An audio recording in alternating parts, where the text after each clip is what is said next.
Hello mga katapitap, ayan po, gumagawa po ako ng fruit soda with Yakult po. Ayan po, unahin po natin ang syrup po. Yan po ay strawberry syrup po. Then ilagay po natin yan sa cup. Ayan po. Pagkatapos po niyan, taktak po natin yan. Ayan po, hintayin po natin kasi mabagal po yung gumagawa po ng fruit soda. Kasi po matanda na po siya, kaya po ganyan. Ayan po. Ilagay po natin ang Sprite po. Yan. Ganyan po natin siya. 20 takal yan. Para po mas maganda po siyang tingnan. Yan po. Then, pagkatapos po natin, lagyan po ng konting Sprite. Isusunod po natin ang yellow. Ayan po siya. 3 lang pong ilalagay po natin yellow para po tipid. Para po hindi po gaanong marami pong yellow.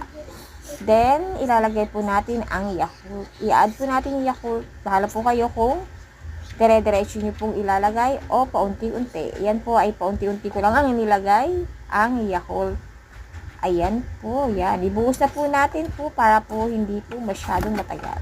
Then, ang isusunod po natin yung kabuuan po ng Sprite. Ayan po. Ayan, nata muna ang ilalagay po natin. Diyan po sa fruit soda namin ay po mayroon po yan nata.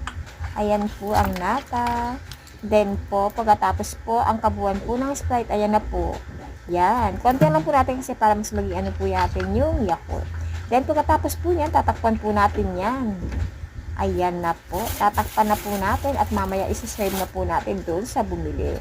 Plus 15 lang po para sa may Yakult. Pero pag walang Yakult, 25 pesos. Bye-bye.